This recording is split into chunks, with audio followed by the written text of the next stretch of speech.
CO साहब, किसी की जान से मत खेलिए, आपको हक नहीं है।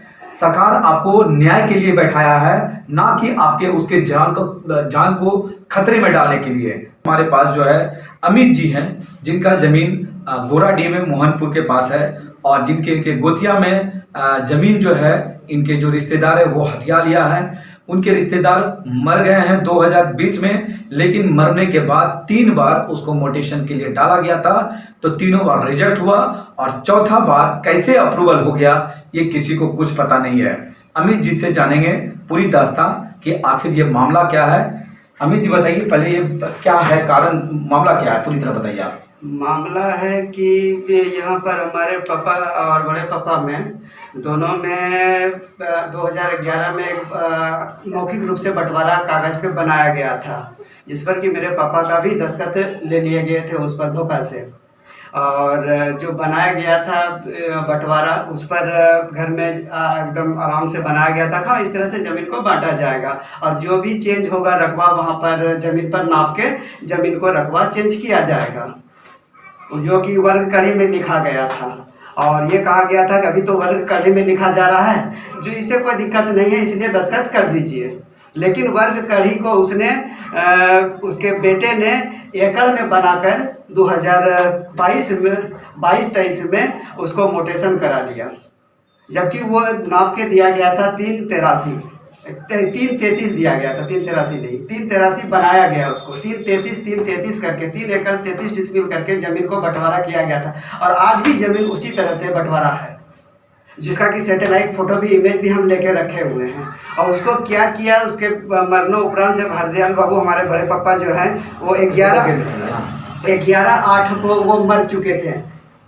11/8/2020 को मेरे बड़े पापा डेट कर गए थे, लेकिन क्या किए थे इन्होंने, चोरी छुपे उसी कागज को धर दिए थे, किसी को कानों कान खबर नहीं दिया गया था। जबकि हमारे पास उनका एक रिकॉर्डिंग भी है, जिसमें कहा कबूल किया गया है परमानंद के द्वारा, जो कि हरदयाल बाबू के बेटे हैं, उनके बेटे के द्वारा कबूल किया गया है कि 383 6.5 बीघा के आसपास का जमीन बंटवारा किया गया था। वो लोग हमको यही चुतिया बना के रखता था कि अभी जमीन तो 6.5 बीघा नाप के देवे नहीं किए हैं, उसको कौन ले लेगा तुमसे।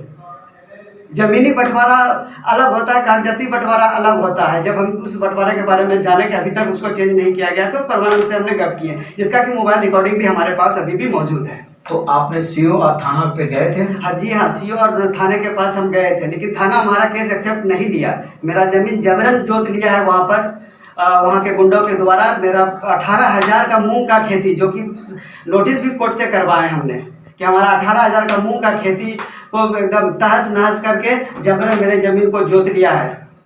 तो थानेदार ने क्या कहा? थानेदार ने, वहाँ पर थानेदार नहीं थे, तो वहाँ पर थे छोटा बाबू हमको बोले कि यहाँ नहीं होगा ये केस। पहले क्यों नहीं आया जिस समय? भाई हम तो कानूनी प्रक्रिया से ना आएंगे, या हम जाके लड़ाई करेंगे, हम तो कानूनी प्रक्रिया से आ रहे हैं। बोले कि देखिए नोटिस भी हमारे पास है, जो कि हमने नोटिस दिए हैं दिलो बाबू को। तो इसका मतलब होता है कि अगला पार्टी से पैसा खा गया, जबकि आज से कुछ 1.5 से 2 महीना पहले हमने उसको जमीन पर बोरिंग करा रहा था, उसको भी रोक लगाए, लेकिन वो रातों रात, अब कैसे करा लिया रातों रात। हमारा घर तो मोहनपुर पड़ता नहीं है, हमारा घर यहाँ सबौर प्रखंड के अंतर्गत फरका गाँव में पड़ता है, तो वो लोग रातों रात बोरिंग करा लिया। जब उसकी शिकायत हमने सीओ साहब को की है, तो सीओ साहब बोले क्या चीज़ की, अब क्या करेंगे, उसका बोरिंग करा लिया, तो क्या अब बोरिंग पे क्या बोरिंग नहीं चलने देंगे, पटवन रोक देंगे।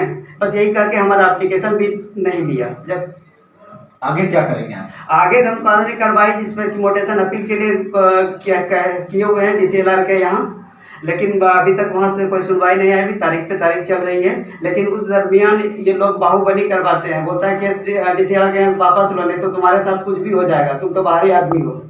तो जमीन बेचा भी गया है? जमीन उन्होंने बेच दिया है, मेरा जमीन को मोटेशन करा के एक बाहुबली आदमी को बेच दिया। और आज मोहनपुर हम अपने से खेती करना शुरू किए थे, लेकिन आज डर के वजह से हम अपना खेती अपने से नहीं कर पा रहे हैं। तो बंटवारा नामक कागज है, जिस पर कि कैलाश ठाकुर का जाली दस्तखत किया हुआ है। इस पर कैलाश ठाकुर कौन है? सरपंच साहब है, और जो कि 6 से 11 में इनका सेशन काल था, उनका जाली दस्तखत किया गया था। और ये जिस समय दस्तखत हो रहा था, उस समय इलेक्शन का चरण चल रहा था, और ये जो वार्ड साहब है भवेश कुमार सिंह, ये उस समय वार्ड ही नहीं थे।